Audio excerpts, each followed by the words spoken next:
बदायूं में दो मासूम भाइयों के मर्डर के आरोप में गिरफ्तार जावेद को आज कोर्ट में पेश किया जाएगा। पुलिस की पूछताछ में जावेद ने कई अहम खुलासे भी किए हैं। पुलिस के मुताबिक घटना के दिन साजिद काफी परेशान था। उस दिन उसकी तबीयत भी खराब हुई थी और वो सैलून से जल्दी निकल गया था। शाम को लौटते वक्त साजिद के हाथ में चाकू था और उस चाकू को लेकर साजिद पीड़ित परिवार के घर दाखिल हुआ, जहां पर उसने दिल दहला देने वाले हत्याकांड को अंजाम दिया। 4 साल पहले साजिद की शादी हुई थी, लेकिन वो पिता नहीं बन पा रहा था। ऐसे में मानसिक रूप से परेशान रहने लगा। वारदात के बाद साजिद और उसका भाई जावेद दोनों मौके से भाग गए, लेकिन साजिद को पुलिस ने पकड़ लिया, जिसके बाद साजिद ने पुलिस पर हमला किया और जवाबी कार्रवाई में साजिद एनकाउंटर में मारा गया। वहीं जावेद ने बरेली में सरेंडर किया, जिसे पुलिस ने गिरफ्तार कर लिया है। जावेद ने पूछताछ में बताया कि साजिद घर में अकेले गया था और वो बाहर ही मौजूद था। तो परिवार में अब कोहराम मचा हुआ है। तस्वीरें आप देख रहे हैं।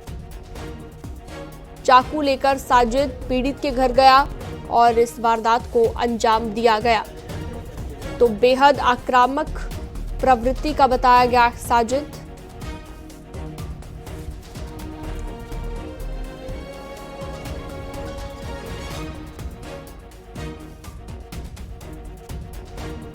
बजे के आसपास उसने कहा कि मेरी तबीयत खराब लग रही है और मेरा मन नहीं लग रहा है। तो फिर ये दोनों वापस सखानू चले गए और थोड़ी देर के बाद ही उसके भाई ने कहा कि भाई तुम्हारी तबीयत खराब नहीं लग रही, तो आज हम लोग कुछ चिकन वगैरह बना के खाते हैं। लेकिन भाई के इंसिस्टेंस पे दोनों फिर वापस चले आए शहर की तरफ। आने के बाद शाम को हमें एक ऐसा भी विटनेस मिला है जो इस बात की पुष्टि कर रहा है कि इसकी तबीयत खराब थी और इसने ये कहा कि मुझे खून की उल्टी सी होने जैसा लग रहा है और मैं कहीं जा रहा हूँ। इस बात की पुष्टि भी हुई है गवाह के बयान से। शाम को करीब 5, साढ़े 5 के आसपास ये थोड़ी देर के लिए बाहर गया साजिद। जब लौट के आया तो उसके हाथ में एक चाकू दिखाई पड़ा। हम लोगों ने उस व्यक्ति को आइडेंटिफाई कर लिया है जिसके यहाँ से वो चाकू खरीदा गया था। उससे भी पूछताछ हो रही है। आने के बाद फिर घटना के समय दोनों इसने जब पूछा कि भाई तुमने ये चाकू क्यों खरीदा है, तो इसने कहा कि मैं रमजान के समय गोश्त वगैरह काटने का काम करूंगा, इसलिए चाकू मैं खरीद के लाया हूँ। उसके बाद दोनों इसने बताया कि मुझे किसी काम से पीड़ित विनोद के यहाँ जाना है। विनोद के घर के जाने के लिए जब ये दोनों बाहर निकले तो विनोद के घर के अंदर चला गया और जाकर के उसने वहाँ घटनाक्रम को अंजाम दिया। मोटिव के बारे में मैंने पहले भी आपको बताया है। एक बात तो ये निकल के आ रही है कि वो मानसिक रूप से थोड़ा परेशान था, अग्रेसिव नेचर का था, वायलेंट था। और ये भी बात समझ में आई है कि शादी भी उसकी बहुत दिक्कत में थी, चूंकि शादी उसकी अभी से 3-4 साल पहले हुई थी और कई कोशिशों के बावजूद भी उसकी वाइफ को बच्चा नहीं हो पा रहा था। एक तो स्टिल बॉर्न बेबी हो गया था और 2-3 बच्चे उसके पेट में ही खराब हो गए थे। ये एक बात निकल के आई है और उसकी वजह से बहुत मानसिक रूप से वो परेशान भी रहता था। इस लाइन पे भी हम लोग अपनी जांच पड़ताल कर रहे हैं। क्या तंत्र मंत्र की वजह हो सकती है हत्याकांड के पीछे? देखिए, इस कंजेक्चर पे अभी टिप्पणी करना उचित नहीं है, लेकिन जैसा मैंने आपको बताया कि जो भी फैक्ट्स हमारे पास अभी आए हैं इस पूछताछ से, उन सारे फैक्ट्स को एग्जामिन किया जा रहा है और उनको जो भी उसमें सब्सटेंशियल फैक्ट निकल के आएंगे वो इन्वेस्टिगेशन का पार्ट बनेंगे। इन्हीं को टारगेट क्यों किया था?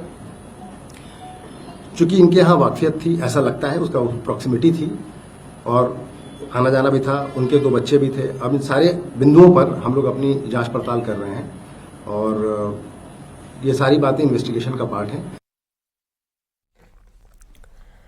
लोकसभा चुनाव में ओबीसी वोट के लिए इंडी गठबंधन जाति गणना का मुद्दा उठा रहा है। अखिलेश यादव इसी समीकरण को साधने के लिए पीडीए फॉर्मूले के साथ मैदान में उतर चुके हैं, लेकिन कांग्रेस के इस प्लानिंग को तब झटका लगा जब कांग्रेस के वरिष्ठ नेता आनंद शर्मा ने जाति जनगणना को गलत बताया। वहीं बीजेपी ने भी इस मुद्दे को हाथों हाथ ले लिया।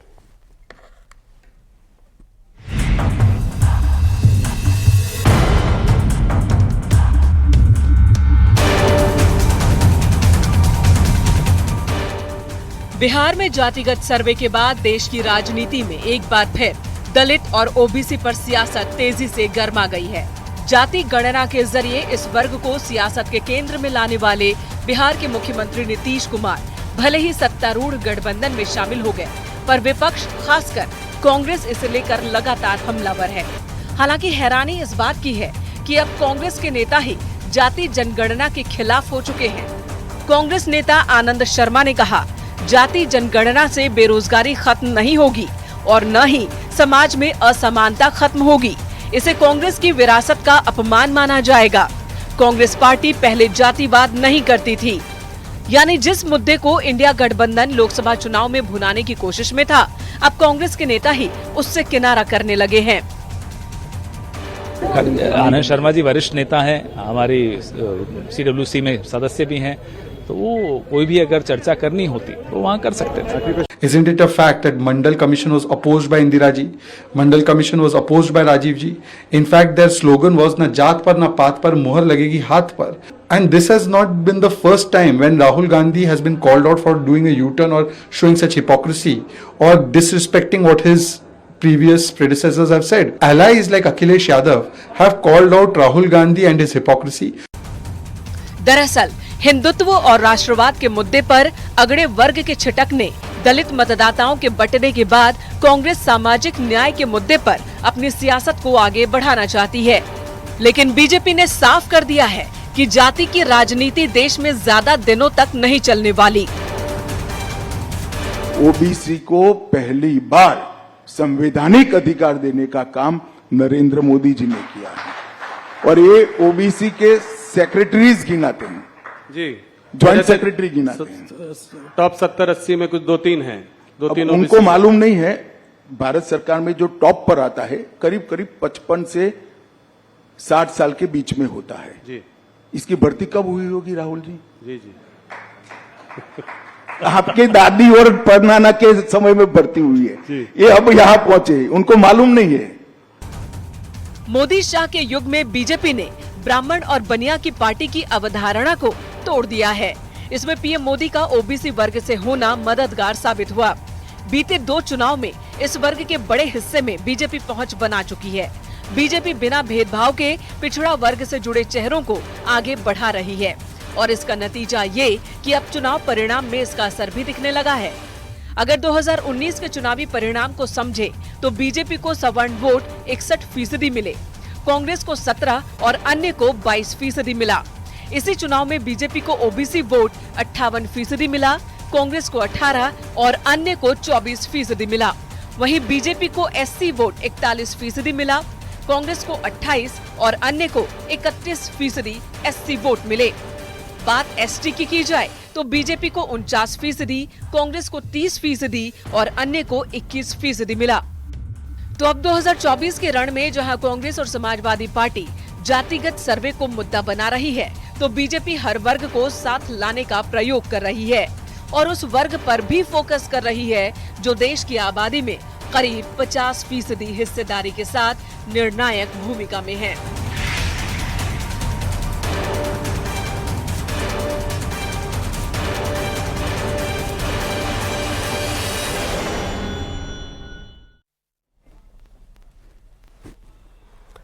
कानपुर में बेकाबू रोडवेज बस ने 3 छात्रों को रौंद दिया। तीनों छात्र की मौके पर मौत हो गई और तीनों छात्र साइकिल से जा रहे थे।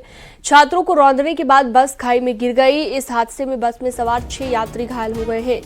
घाटमपुर के पतारा स्टेशन पर रोड पर यह हादसा हुआ है। मौके पर पहुंची पुलिस, तीनों शव को पतारा CHC भेजा गया। पुलिस ने हाइड्रा की मदद से बस को खाई से बाहर निकाला है।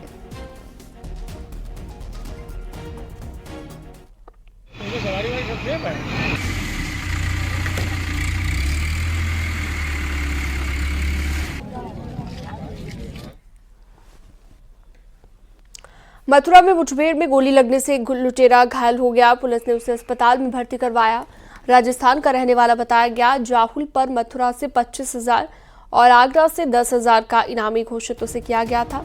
उसके कब्जे से तमंचा, मोटरसाइकिल और कारतूस बरामद किए गए हैं। शातिर ट्रैक्टर चोर पर कई राज्यों में 1 दर्जन से ज्यादा मुकदमे दर्ज किए गए हैं।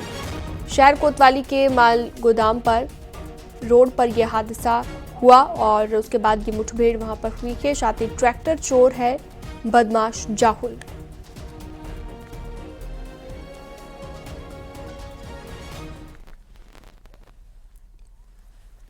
गाजियाबाद में पुलिस और बदमाशों के बीच मुठभेड़ हुई। पुलिस ने एक शातिर लुटेरे को गिरफ्तार कर लिया है। सूचना के बाद कार्रवाई करते हुए पुलिस ने घेराबंदी कर लुटेरे को रोकने की कोशिश की, लेकिन लुटेरे ने पुलिस पर फायरिंग करना शुरू कर दिया और पुलिस की जवाबी कार्रवाई में बदमाश राजू गोली लगने से घायल हो गया, जिसे गिरफ्तार कर अस्पताल में भर्ती कराया गया। लुटेरे के कब्जे से लूट की रकम, अवैध असलहा और कारतूस बरामद किया गया। साहिबाबाद थाना क्षेत्र का ये मामला बताया गया।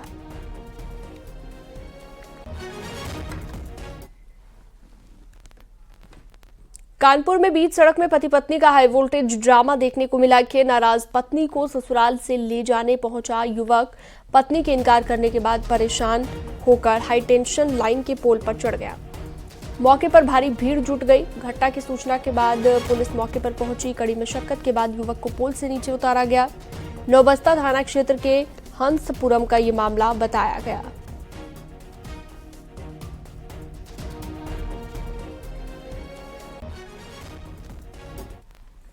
लखीमपुर खीरी में एसीबी ने एडीओ संपत्ति के पद पर तैनात शिवाशीष शरण श्रीवास्तव को घूस लेते हुए गिरफ्तार कर लिया है। आरोप के मुताबिक एक परिवार का रजिस्टर में नाम सही करने के लिए 1 लाख रुपए की मांग की थी, जिसकी डील 50,000 रुपए तय हुई।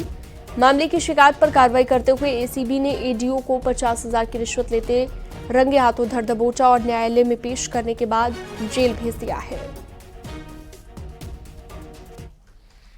आरोपी का नाम शिवा शरण श्रीवास्तव, एडीओ पंचायत के पद पर ब्लॉक ईसानगर में नियुक्त है।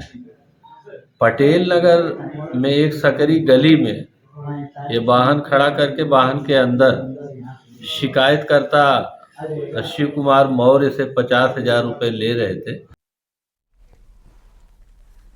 और खबरों में वक्त एक छोटे से ब्रेक का, जल्द लौटते हैं।